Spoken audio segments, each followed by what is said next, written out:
Hello, everybody. Welcome to TELLI Talks, where we talk about life, growth, relationships, and everything in between. I have my co-host, OG Z2 Funny, in the building. And we are going to switch it up today. I'm going to let him introduce his special guest, our special guest today. So go ahead, Zach. Show is. Shout out my brother, my guy, Dunk Monster, Kwame, Hitman, Alexander, boy. Let him know, man. His introduction would have been, his was way better than mine. Yeah. Way better than mine. Dunk Monster. Let him know twice. I'm in here. So for the people that don't know who you are, can you explain to everyone about yourself and your journey and how you got to where you are today? Well, my name is Kwame Alexander. I'm from Moreno Valley.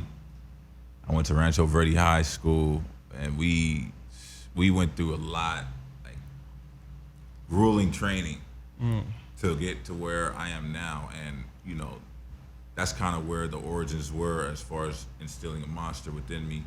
Because if we didn't beat our opponent, we had to run. You know? And if we messed up too many times in a row, then we had to sit down in the chair like I'm doing right now and watch everybody else run. That would cause for, you know, getting beat up in the locker room or, you know, however you would handle it at the end of the day. So we would do our best not to mess up. And usually we wouldn't mess up a lot. So we would transfer in the game and we'd be on each other's head, and we could talk to each other and hold each other accountable. Absolutely. And make each other better in our own way. And that's how we ended up winning a championship. If y'all didn't know this, we won a championship versus Paul George. Okay. And, wow. His name is slipping my brain right now, but another NBA star at the time. So, you know, we were able to pull that three. It was me, Michael Snare, Elon Washington, Matt Cheese, like all of us. Like we was out there killing. So shit. They had a squad. If you ain't seen my guy's game, bro, he got a monster instilled in him. Boy, be dunking on him. Heavy type, angry type plays, boy. Like I'm talking hard dunks, not them baby dunks. No, not baby dunks. Hard dunks. Shit. Get in the way, all right. Say your prayers. Say you getting him in the coffin for a reason, y'all. He said for real. He's not playing. Check this man's highlights out ASAP, bro. So name the places that you've played basketball at, because I know you've been around for a while. All over the place. I've been to Europe, Greece, Trikala. Where's that? That's like south of Greece. Trikala. Small I've never town. Heard of that place? Small town, but they had a good team out there that I played for. Good food. I'm a foodie. Okay, it was okay. Okay. It was okay. For like a lot of my people, because I played basketball out in college, and like I know a lot of basketball heads and like people that try to be that star and like I'm gonna be in the NBA one day. And then I got a lot of brothers playing basketball overseas. How was that basketball overseas versus basketball out here? It's a learning process. It's very different because once you leave the States, then everything else is foreign to you. You're the foreigner. You're the So foreigner, you absolutely. adjusting to that is tough.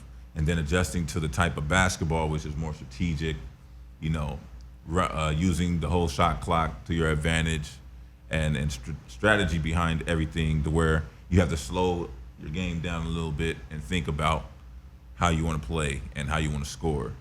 And on top of being like the main focus of where the points and rebounds and steals come from. So a lot of responsibility is on your shoulders too for winning and losing. Because if you lose, then that's your fault. Yeah, no, facts. Is there any crazy overseas basketball stories you have? I know the fans out there go wild too. Yeah. When I He said, yeah. I want to hear a good story of an overseas game. see, the craziest one was our team when I was playing in Cyprus. Our team, we was playing against one of the good teams who all their fans were just soccer fans. So they were like banging, Going singing crazy. the whole time, playing drums while we playing. And halftime, you know, they start throwing stuff at us.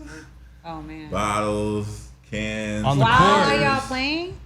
Or halftime while you guys are on the Halftime. bench? Okay. Halftime. We're going into the locker room to talk about, you know, To the game, yeah. Because we started losing. Because, man. you know, so we had to go discuss it. But while we're doing that, they're throwing stuff, and one of my teammates, we're young, you know what I mean? He's like tried to run out of the crowd. We got to go grab him. Like, bro, you can't. Fighting the crowd. They gonna storm the floor and destroy us. It's 10 of us against 2,000 and 3, 4, 5, 6, 7,000 of them. Yeah, so absolutely. So we just pulled them back and went inside, tried to get our heads talking. Keep your head. And we eventually came back and won, but we got out of there as fast as possible. We had to have the police escort us. Oh wow. And everything. I would have been a Malice in the Palace, Ron Artest, Indiana Pacer game right there. Man. That shit crazy. How do you handle stuff like that when you're overseas and like you said, you are a foreigner, in someone else's country, with food, with people, language barriers, like how is that mentally?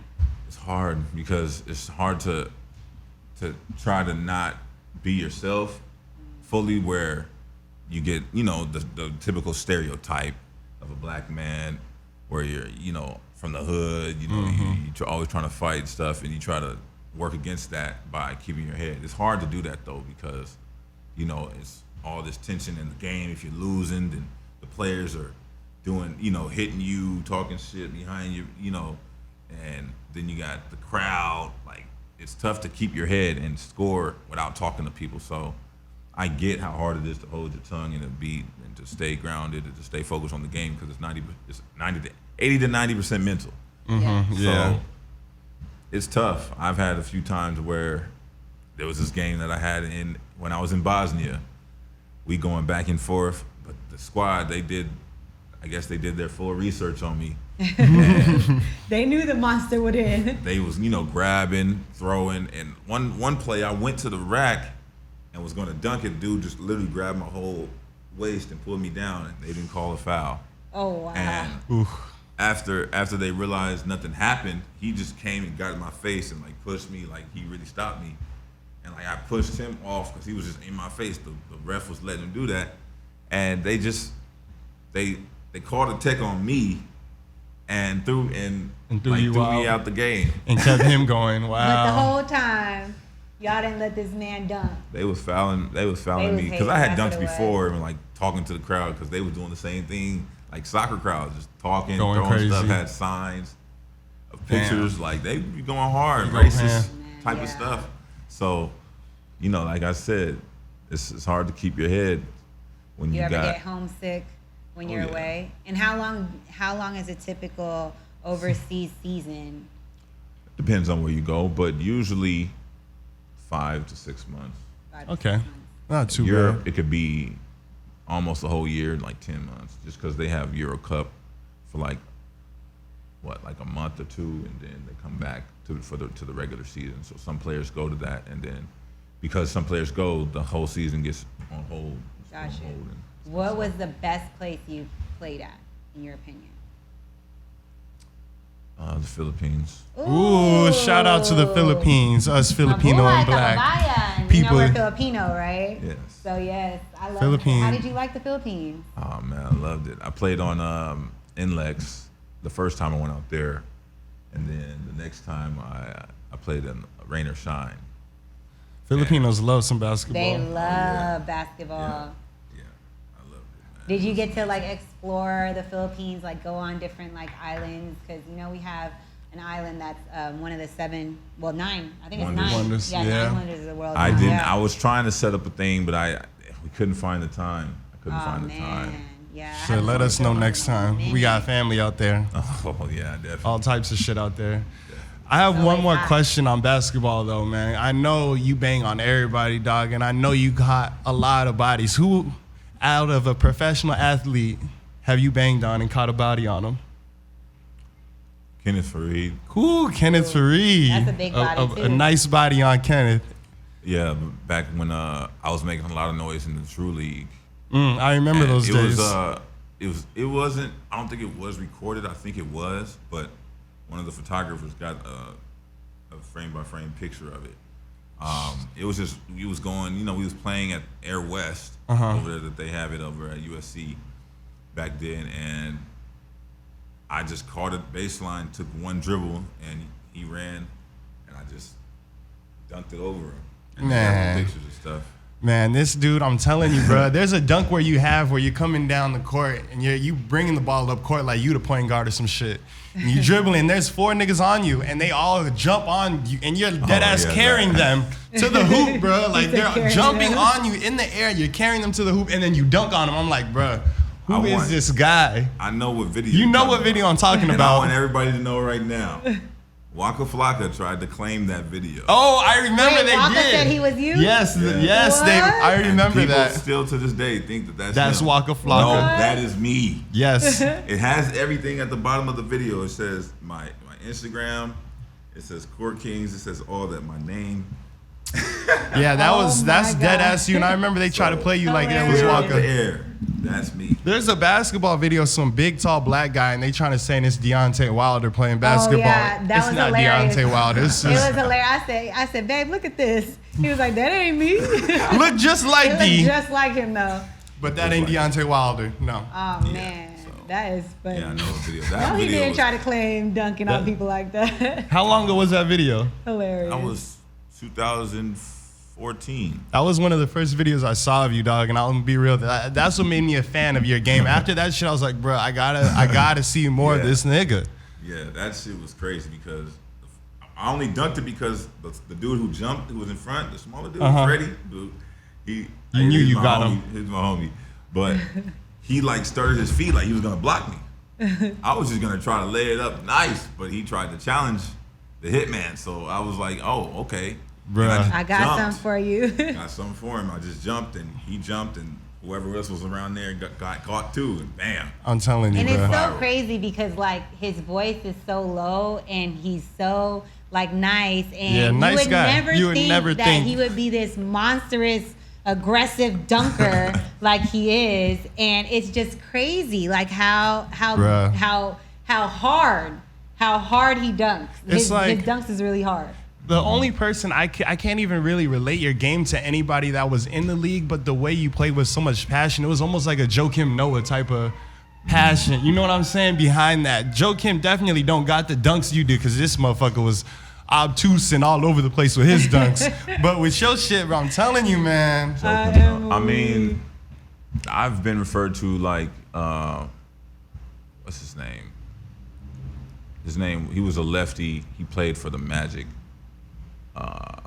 Aaron, he was not Aaron back Gordon. in the day. Oh, it was back in the day. But they said I played like him, and it was Michael Gordon or something like that. Michael Gordon. They said I played like him, like I would just be monstrous and everything. So like basically, I'm saying before Zion Williamson, there was me. There was that's very true. Yes, Before all yes, that yes. dunking shit, there was Hitman on that YouTube page. Before it was even Instagram, bro. That was real shit. Yeah. It was Even Yo the Dunk game. that went viral, bro. That wasn't even the one that went viral first. The first one that went viral was I took down the whole basket in college, and it went World Star. I think And I then remember. the second one was when I jumped from down to the free throw The free throw line with 4 bodies on you. On the dude, and that went viral. Ball's life and everything. Rest in where it peace, Q, started. the owner of World Star too. Oh yeah, rest in peace, Q. man. Yeah.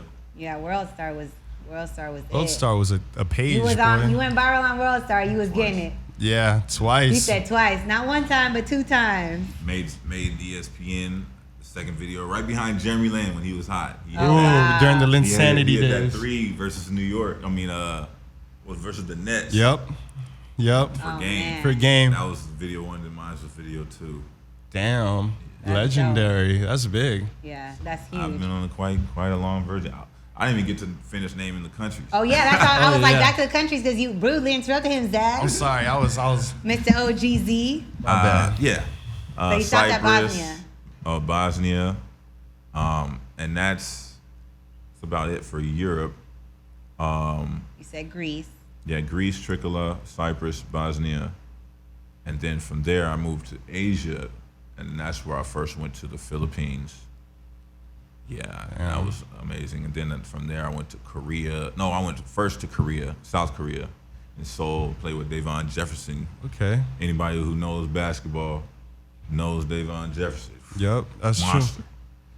And I went out there, and then came back, played in the Philippines, and then Japan for a short period of For a time. while.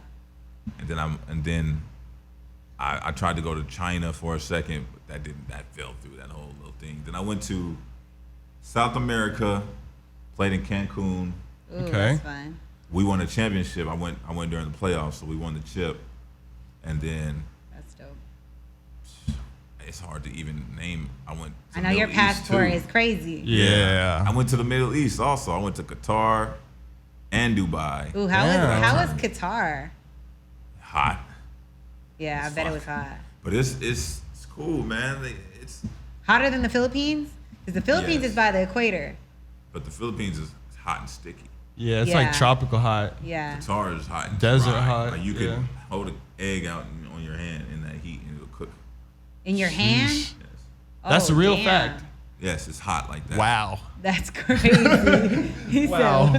I would go out with a tank top on and I would still get a tan. Oh wow. You know what I mean? Still get cooked. So it was hot, but Qatar was very Americanized.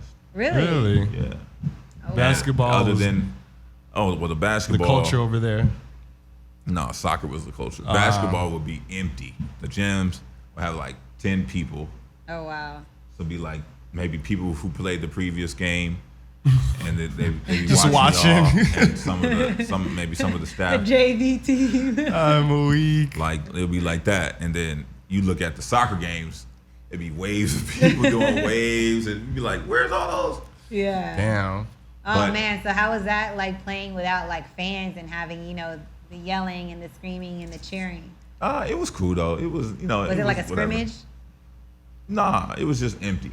Felt like the bubble. There was no like crowd cheering or anything like that. It was just the coaches, staff, yelling, players and stuff like that. So it was fine though.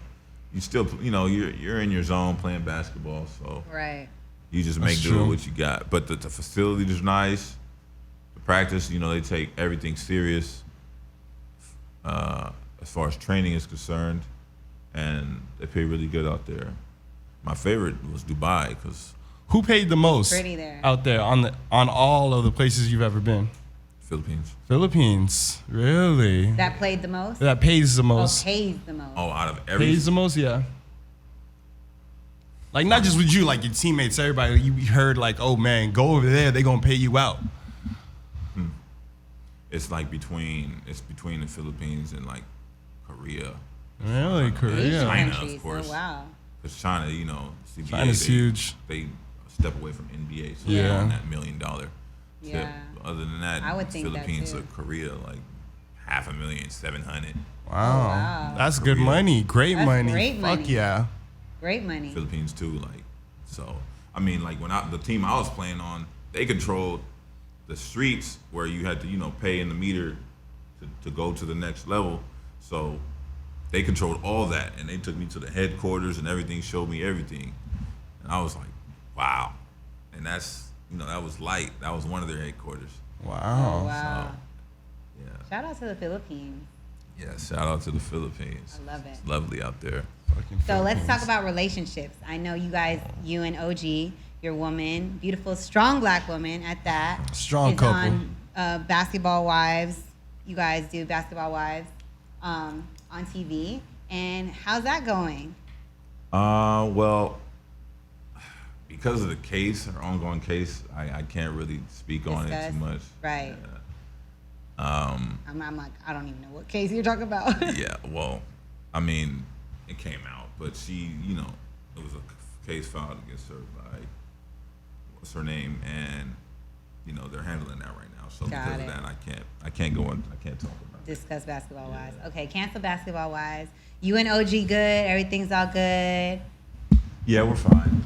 We're working through things, but, we're fine. We're trying, it's love hard. is love. Yeah, ups and downs. Love in relationships is a job, y'all. Like, It really is. People look at relationships, and I did reality TV with my man too, so people look at relationships as like, something that's supposed to always be bubbly and happy and ecstatic, and you're good and in love all the time. No, and, it's not like that. It's not like that. And you could love someone but not necessarily be in love with someone at all times. I feel like being on TV takes a toll on your relationship as well too, because everything's just out there. And then on top of that, like, you know, you really don't want anybody in your business that you're with, because where's the privacy? Where's the secrecy in certain things? So I completely, you know, understand, because I've been there, done that, and you know, it's hard to put your business out for people to judge you in your relationship, and it takes a lot. It takes a lot mentally, from yourself and your relationship. So that it plays a huge part, and people don't understand being on TV and having a relationship on TV and where your relationship is going to go because you guys are on TV. So that it's really tough. Like I got pregnant on TV, so my relationship was like the whole story of whatever was going on in our season. So like before we got on TV, we were already talking about marriage, and I ended up getting pregnant before I got married. So I was like, okay, well, what we doing now? Because you know, you pretty much have the cow and you milking the cow for free, and we got a kid coming in this picture. So what we doing? So it was like, it was, you know, a lot of things going on and a lot of drama that I really didn't want to deal with while I was pregnant. You know, so I was like, so coming from losing a child, and you know, like being pregnant, and then everybody know your business, everybody know you're pregnant. It's a lot. Reality TV is a lot, and you have no control. Everybody got an opinion, especially for her that shit. Don't matter in your relationship. Like sometimes it affects it. Sometimes it doesn't. If you know, if you're cool with yourself, with your relationship, you can talk that out. Then you know you should be able to work through that. You know? But it's not easy. It's not easy at all. No, it's not. Even though we at times make it look easy on TV and stuff, it's not, because when you go home, all them cameras ain't going home with you. No, facts. I'll tell you that. Facts. Like it's not easy. Not easy. So for everyone that comes on the show, we have this or that question. Okay. They start off really easy and they get a little bit harder, so people can get to know you outside of your career and outside of being the monster on the court. Okay. Yeah. They get to the little gentle giant inside of you. They're gonna hear you out. Okay. So there's rules, because people come on here and try to cheat. So the rules are, you have to pick this or that. You can't say both. You can't make up your own answer. Okay. And what else, Zach? I'm feeling like this or that. You can't make up your own answer. You can only choose one. You can only choose one. Yeah, that's about it. That's about it. It's only choose one. All right. You ready? Well, all right. What is the subject we're talking about, though? We talking about everything. It's everything from money to personal, just like who you are. Starts off cats and dogs. Yeah, it starts off real easy. And then it gets a little tougher. All right. All right. You ready? All right. Let's go. Cats or dogs? That. Dogs? Cats? Dogs? Okay, dogs. Pen or pencil? Pencil. Train or plane? Plane. Football or basketball? Basketball. Cooking or baking? Cooking. You cook? Or you like to get cooked for? I like to get cooked for, but I could whip out, I could, if I need to. Scramble some eggs. Yeah, he can put his hand out in Qatar and make an egg when the sun out in the sun. I can make some fried chicken and some rice. I know that's right. Okay. Some vegetables. He got the straight Asian and black meal right there. For real, straight Philippine meal. Rice and chicken. Rap or R&B? Ooh, I'm more of an R&B guy. Really? I like that. But I like, Text or call?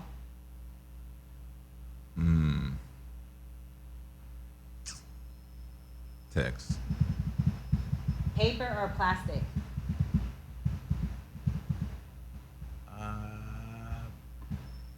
Plastic. Okay. Hot dogs or hamburgers? Hamburgers. You want to reading or drawing? Drawing. Okay. Shorts or pants? Shorts. Let's see. Pictures or videos? Videos. Pain or shame? That's a tough one. Yeah, it is.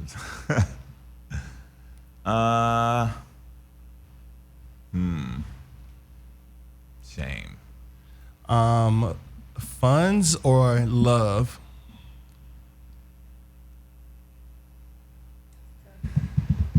Funds. Stay at home or go out? Stay at home. Okay, go ahead, Chantel. All right. Giving or receiving? Giving. Short or tall? Tall. I'm gonna ask my last one right here. This is my last one. Would you rather watch your parents have sex or your parents watch you have sex? That is hard. I'd rather them be happy So you gonna watch them? No. That's cheating. That's cheating now. and watch me have sex. I love Be happy it. with their creation. I love it. Tell everybody where they can find you. And what else you got going on? What you got going on coming up? Any leagues? All right. I'll just close. I got called by some of the heads of the Harlem Globetrotters. Oh, that's Ooh. dope. Congratulations. There's a tryout in Atlanta on the 14th. They want me to come out and, basically, probably most likely get on the team. So I'm going to go do There that. we go, baby. And see where that leads. Gonna manifest that, my man. Catch him on the Harlem Globetrotters, baby. Speak it, believe it, receive it. You follow me at Hitman_44. Catch them dunks, boy, because you need to see that shit. Yeah. Make sure you guys tune into his Instagram at Hitman_44. Catch him. We're gonna speak it into existence. Harlem Globetrotters. Coming to a city near you, and all of his monstrous dunks. And that is it for Telly Talk.